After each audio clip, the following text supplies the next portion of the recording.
Hi guys, we are going to do the second part of our video, and this time we're going to use the exact same client and the 32-year-old airline pilot, and I'm going to be using the DBT model and also narrative mapping to explore Anne's anxiety.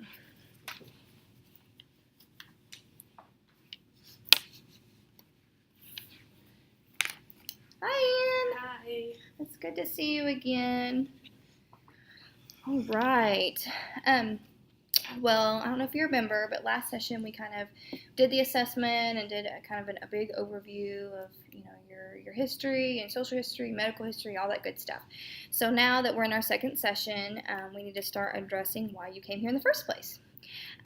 So I'm going to start out with just a simple question, and you can answer it as elaborately as you want, or however you want to answer it. So how has your anxiety impacted your life so far? Well, I didn't really think I had anxiety that much until this past event that led me here. Looking back, I struggled with it as a child. Certain events, now looking back, I recognize as anxiety. But the biggest thing is I had a panic attack aboard one of the flights here recently. I'm a flight attendant. And it's almost cost me my job. If my doctor tried to put me on some medication and I didn't like it, so my boss kind of said this was kind of the last straw. Like I had to try to do some therapy to get it under control. Anxiety has potentially, maybe if this doesn't work, cost me my job. It makes me embarrassed. It makes me fearful. As a child, I had a couple of panic attacks, what I now recognize as a panic attack. Mm-hmm. And the same sort of feelings came about, the embarrassment and the fear, apprehension to go out in public again. And so all of that I blame on kind of my anxiety. Okay. Well, there are several different avenues that we can go with addressing this. But I think we can start with what I like to call distress tolerance. We need to start working on helping you recognize that negative thoughts and the negative behaviors that come with those thoughts. So can you think of a time when you were able to recognize those negative emotions coming about with anxiety? Well, a lot of times I don't recognize it till it's already starting. Okay. Like, I'll notice once the physiological things start, like my chest starts tightening and I start sweating, and then I realize all my thought process has been going like that for 30 minutes, and now just my body's catching up. Okay. So there have been times, like at the grocery store, I can feel it coming on, and I have been able a couple of times to kind of talk myself out of it, is what I call it, or just kind of avoid the situation, like I'll leave or something. Yeah. But I can't really do that with the plane. Right. And those are really, really good coping skills, but like you said, they might not be 100% appropriate for, being in the air. So when you are able to recognize, you said before that your body doesn't catch up quite. So you're thinking about this for long periods of time. Yeah, I would say. Okay. Is it something that you think about as soon as you wake up in the morning? Like, oh my gosh, I have to go get on this plane today?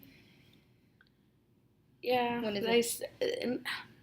Yes and no. Like, it starts when I wake up, but it's not as intense until, I guess when it really gets intense is when I get in my car on my way to work. That's when I get bombarded. Okay.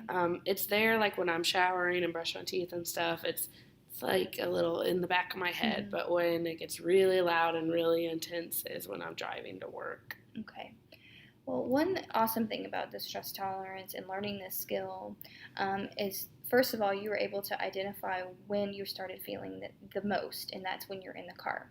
So what we can do is do an intervention to try to prevent any huge outbursts you might have at work. And this intervention could be self-soothing techniques. Have you ever heard of self-soothing techniques? Yeah.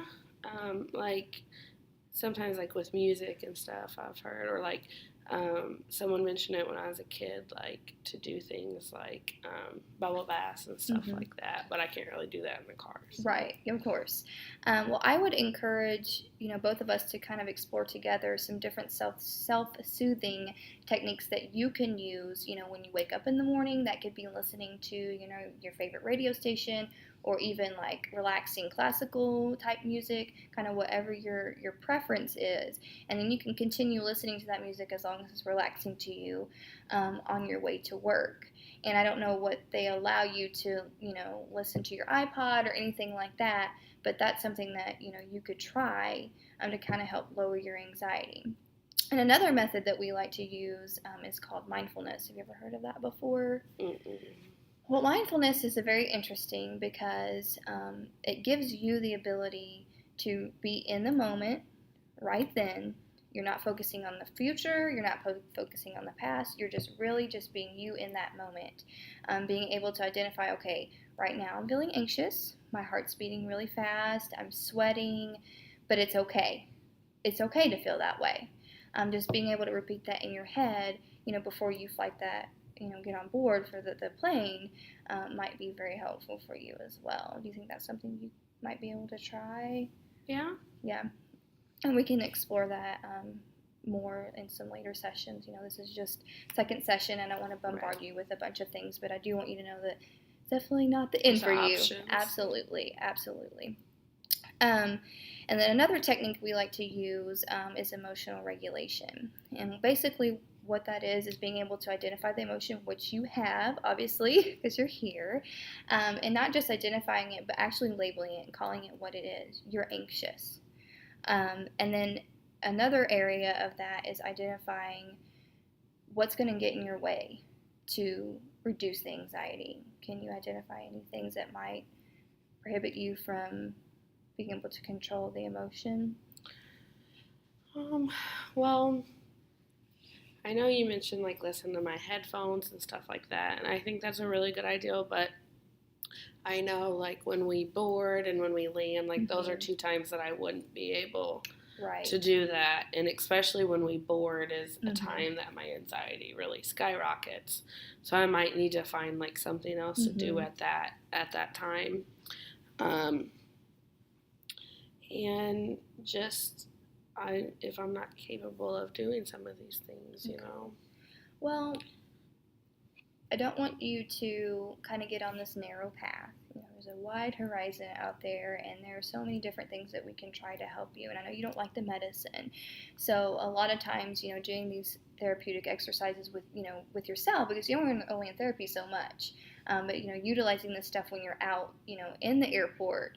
Another thing for self-soothing, since you said, with the earphones, it's not always 100% appropriate, is self-talk. And you kind of mentioned that earlier, that you do that, a little bit of that already. So just practicing that, and using that mindfulness, telling yourself, it's okay. I've done this before. I can get on this plane and do this, and we're going to land, and I'm going to get off, and I'm going to go home, and I'm going to go and relax. Kind of playing that in your head, playing through your day in a positive way. So that way we're not thinking so narrow, and we're not self-defeating ourselves. Right.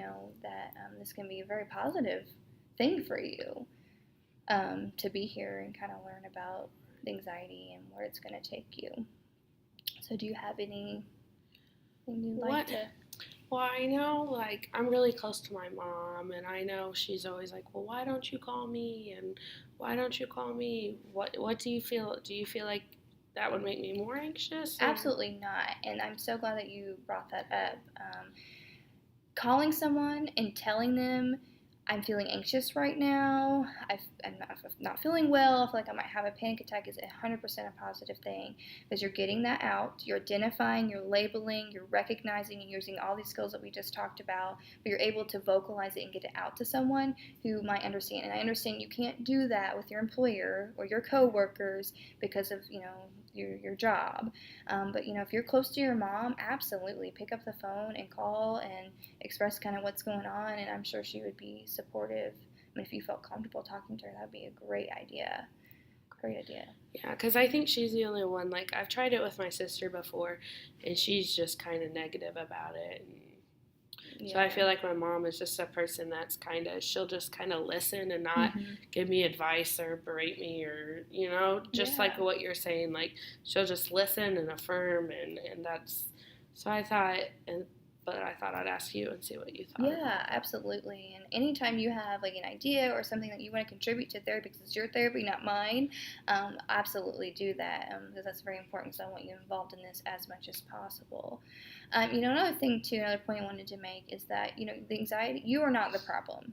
You're struggling against this anxiety, and this anxiety is the problem, but it's not you are the problem, okay?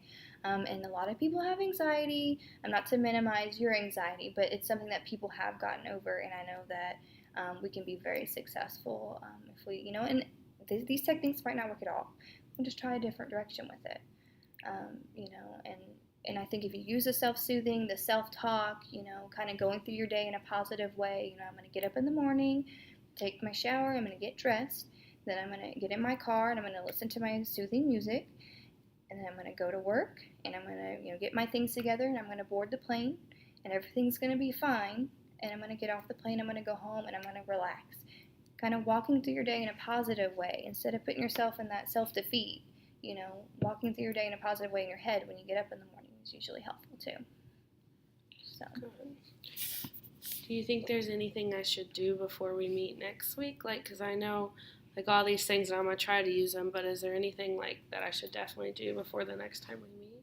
I would start working on the mindfulness, because the core of this this model or technique or whatever you want to call it is that mindfulness, being able to really grasp what's going on in that moment and not judge it good or bad or anything, just kind of being there in that moment, not worrying about, oh my gosh, the plane's going to crash, catastrophizing events and things like that, just really being in that moment, recognizing I am anxious, but it's okay to be anxious right now, but I can handle this and I've got it under control.